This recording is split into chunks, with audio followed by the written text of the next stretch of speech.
Uh, he's going to talk about our featured name today, and that is Tesla. Andy, Dan Ives put a number out there, $500. He's talking about the golden age of autonomous vehicles. Now, from a calendar perspective, you know, every month we eat closer to some type of rollout, right? What else? Is there anything else you're seeing? You bring the data. That's what you bring to this show, and it's awesome data. What are you guys seeing from your data on Tesla as we creep ever closer to that launch in about a month in Austin?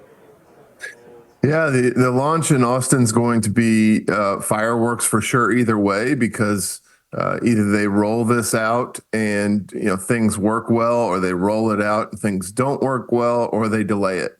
And so those are kind of the three options, I think, going into this. I do have some confidence that Tesla will be able to roll this out without major issues. I think they're doing it in a really safe and careful way, which a lot of times isn't seen as Elon Musk's style. But I think he knows, and the company knows, that there are a lot of eyeballs on this rollout of the robo-taxis, and so they pretty much have to nail it. So that's a risk factor going into June.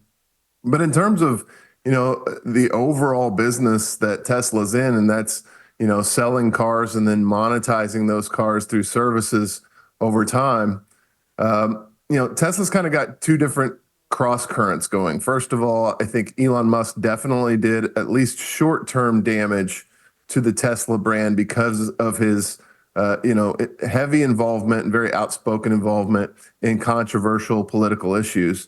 There's no doubt about that. And we see it reflected a little bit in the data in terms of web visits.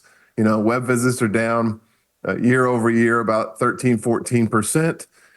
That's a combination of a little bit less interest in buying Tesla vehicles because, again, of that outspoken CEO behavior, but also it's a cyclical thing. It's something we've seen several times in the last 7 years at Likefolio. It's just when you think Tesla's kind of peaked in terms of popularity, they bring it right back with a new model refresh, a rollout, and pricing or financing that makes people just say, I have to have this car. And so that's what's happened historically. We think that's going to happen again. We think that we're at a trough in the consumer interest cycle. And so when we look at Tesla long term, we have to agree with Ives. I think that the stock is a little bit undervalued here. I think it's probably one of the best assets you can own for the next 5 to 10 years, because as controversial as he is, Elon Musk is the best entrepreneur perhaps in history, at least one of the top 5 that is currently alive, and is doing a fantastic job and has a lot of runway to build out a lot of potential high revenue producing functions of this company, whether it's robotaxi, whether it's Optimus, robotics, et cetera. There's a lot of ways for Tesla to leverage what it's built and the capital that it has into some very lucrative business units in the future. Andy, I want your thoughts on this.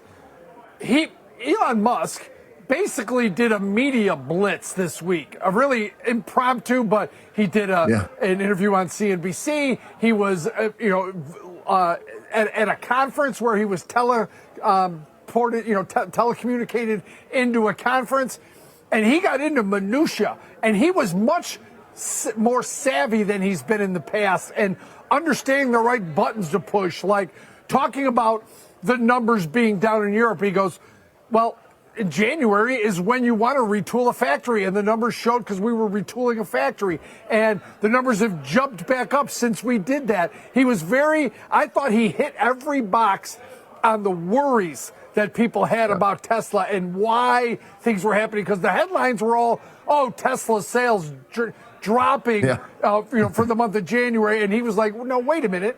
That's not accurate, because we were retooling factories for the new models. I thought he was very specific, got into minutia about it. I thought it was one of his best interviews I've ever seen. Andy, your thoughts? Yeah, and I think that's the Elon Musk that Tesla shareholders want to see. I think that he had that kind of same energy, enthusiasm, and research on the Doge side of things, on the political side of things for the last 6 to 9 months, and quite frankly, was distracted from what was going on at Tesla. I think in his mind, it probably all lined up really well. We're doing a refresh of the Model Y. We're retooling. Tesla doesn't need me for the next 6 to 9 months. The country does. So that's what I'm going to focus on. And now he's shifting back into Tesla mode, which I think is fantastic for Tesla shareholders. And I agree with you. I think the way that he's gone about this kind of media redemption tour has been fantastic, because it's about the details and it's about understanding where his company is going and pushing that vision out to the world, to consumers and to shareholders in a positive way. Something I think Tesla definitely needed.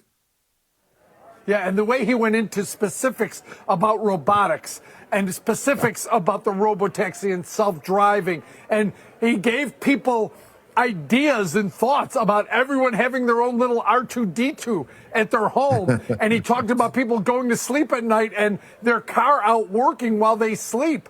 I think it was a light bulb for some people thinking, wait a minute, this guy is doing things that are going to change the way I live each day, the car I drive, what I do with that car when I'm sleeping. I just thought he got into so much detail. It was the best real life TV that I've watched in a year, and I thought he really explained himself well. But now, here's the thing: if Andy Swan, who you've been very clear, very honest, you are a Tesla enthusiast. That's why I like to have you on the show to talk about Tesla. What's the most important thing going forward, Andy? What are you watching for that is important to Tesla's success going forward? Is it energy? I mean, there's great headlines coming out about energy and storage and what they're doing there. Is it the robotaxi? What is it that you're looking at? Well, I think Tesla's in all the right sectors. Everything that they're doing has a massive tailwind. And this is a executive team. This is a company and a person that has showed just excellent execution in terms of taking advantage of big tailwinds. I can remember 5 or 6 years ago, when we first started to get very bullish on Tesla, every other post on Twitter about Tesla was, a Tesla Q post, which is short sellers talking about why this company is going to fail because they had $5 billion of debt at the time. And how could they ever capture more than X% of the EV market? Well, now, fast forward 5 or 6 years later, the Model Y became the best-selling car in the world, not EV, but best-selling car in the world. This is how Elon Musk historically, and the reason why he gets a pass when he talks about all these grandiose ideas and going to Mars and having a robot in your home that cleans things up while you sleep, and your car goes out and makes money for you while you sleep. The reason he gets by with these grandiose ideas is because he's executed grandiose ideas in the past. He doesn't always hit his timeline. His timelines are ambitious. I think they're there to push his team and to push shareholders to think big and beyond the next quarter. But he's done it, and he's done it over and over again. Sometimes it takes longer than other times, but it seems like we always get there. And this is just, there's a lot of companies that are worth betting against. There's a lot of bad publicly traded companies that consumers don't like their product, and they're spinning their wheels and in a cycle of death.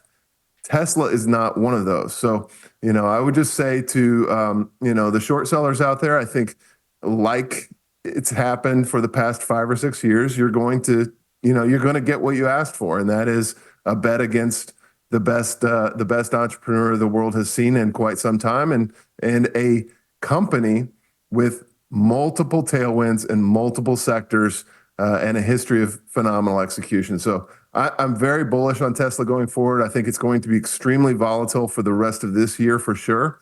And so anytime we get those dips, especially on media sentiment, that's going to be an opportunity to pick up shares. Yeah, the man does not have a thought that is not aspirational. Every single thought out of his head is aspirational. And by the way, a note to Tesla shareholders, pay the man.